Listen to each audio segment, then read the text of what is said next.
안녕하세요. 정복희입니다. 최근 지자체 환경 공무원들이 쓰레기 봉투를 직접 열어 주인을 찾아 과태료를 부과하는 일반 쓰레기 단속이 증가하면서 쓰레기 배출 규정 위반 행위로 과태료 폭탄을 맞았다는 안타까운 사연이 부쩍 늘어나고 있습니다. 여기 바나나 껍질과 수박 껍질, 파인애플 껍질이 있는데 일반 쓰레기로 버릴 수 있는 것은 과연 몇 개일까요? 바로 파인애플 껍질만 일반 쓰레기로 버리기가 가능합니다. 딱딱한 수박 껍질의 경우 일반 쓰레기로 버려야 할 것 같은데 예외적으로 음식물 쓰레기라니 헷갈리시죠?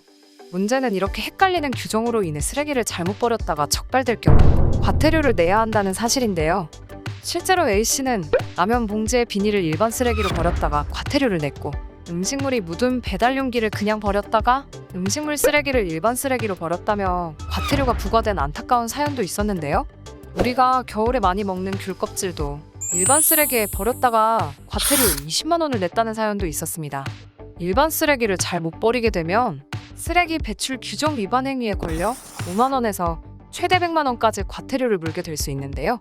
과태료가 가장 많이 부과되는 사례는 일반 쓰레기와 음식물 쓰레기가 섞여 있다는 이유로 과태료를 내는 경우가 가장 많았습니다. 집에 하나씩 있는 된장과 고추장은 염도가 높고 캡사이신이 들어있으므로 동물의 사료로 쓰이지 못하기 때문에 일반 쓰레기로 배출해야 한다는데 알고 계셨나요? 캡사이신이 들어있는 고추씨 역시 음식물이 아닌 일반 쓰레기로 버려야 하는데요. 새우젓 같은 젓갈류 역시 염분이 높아 일반 쓰레기로 분류해서 버리는 게 맞다고 합니다. 또 옥수수 껍질, 팥뿌리, 미나리 같은 채소 뿌리의 경우도 음식물로 생각되기 쉽지만 종량제 봉투에 담아 일반 쓰레기로 버려야 합니다. 옥수수는 또 부위별로 분류법이 다른데요. 껍질과 옥수수 대 옥수수 수염은 일반 쓰레기이며 옥수수 알갱이는 음식물 쓰레기로 버려야 합니다. 삶지 않았다면 통째로 일반 쓰레기로 버리시면 된다고 합니다.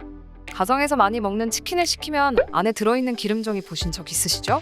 기름종이라 분리배출해야 할 것 같지만 이 역시 일반 쓰레기로 분류된다고 합니다.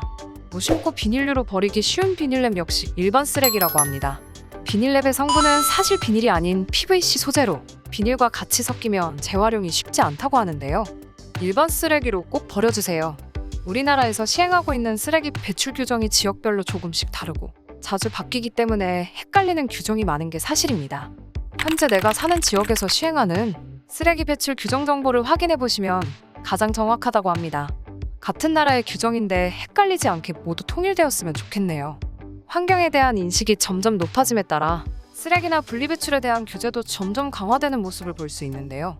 분리배출에 대해 좋은 의견이 있으시다면 댓글로 의견 공유해 주시면 감사하겠습니다.